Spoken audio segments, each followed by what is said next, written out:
As excitement started to mount in the build-up to this year's Wimbledon, preparation took a slightly bizarre turn. Defending champion Andy Murray's fitness coach, Jez Green, had been challenged to a 200-metre race by Grigor Dimitrov's coach, Roger Reshi. Jez Green, Andy's fitness and strength trainer, and myself are going to go out for 200 metres. And it all started back at the Australian Open when there was a bit of banter between the two teams, and we chose the 200 metres as probably our feature event. 3 or 4? Lanes 3 or 4. You go lane 3? Lane 3 for Jez. Okay. Oh.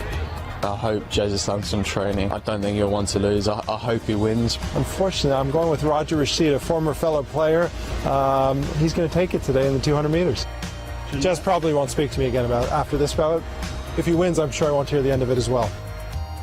That's something nice, and we can laugh a little bit, and it's definitely something to take our heads off a little bit, and it's something exciting in the same time, and happy that also Andy can come along and just support all that. Hi. Hi.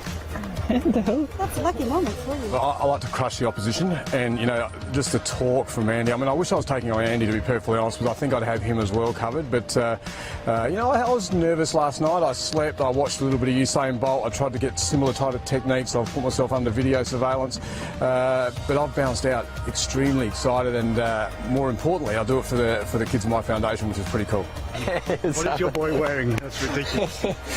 Well, the outfit's important. I mean, because if you can't run, you better look good, because you've got to at least impress at the starting blocks, and then, if someone beats you and they beat you by 50, at least you've looked good at the start. I ran in spikes once, and I thought I was going to pay my cap.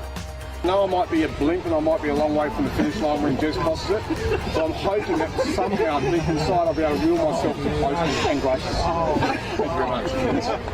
Good luck, mate. Yeah, good luck, man. Thanks very much. Sure you do well. You good, man? What's up, man? Come on. Hey! How are you?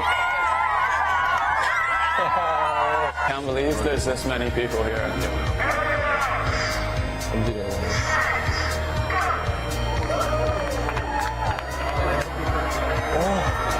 It's tight. Is it tight? It's tight. It's pretty tight. Oh! It's pretty tight. Go run! Go on, Jez! Go run! Go, Jez! Go! Go on, Jez! Fish go run! Go on, Jez! Go run! Yeah, baby!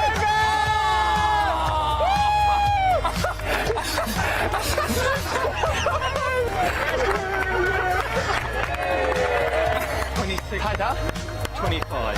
26, 25. 26, 25. That's a very good count. 26, 25. Yeah. Well done.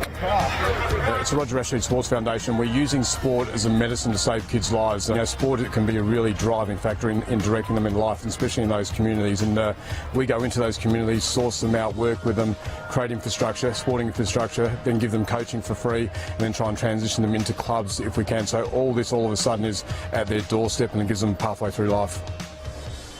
That's great stuff. The worst possible result, Roger Rashid winning. I'm sure he never mentioned it afterwards. He'd have kept it very quiet, and Only put it on YouTube and gave it to the ATP to show at the World Champs. Yeah. No, he's a super guy, isn't he? He has a lot to say about the game of tennis. But actually, Mars, I'd just like to pick on something that, seeing Jez Green there, and something that you said as well, Dino, about how Roger has worked so well, with his team in staying fit. But Andy really built up, certainly in your time as well with Andy, a very big team around him, didn't he, to look after the physical side as well as his playing side. Yeah, he had and still has Jez Green and Matt Little, who are taking care of that. They started at the same time I did, and they've done a great job. And they do slightly different roles. Matt Little's an extremely funny guy. Keeps things. Of course, he does the training as well, but keeps things light.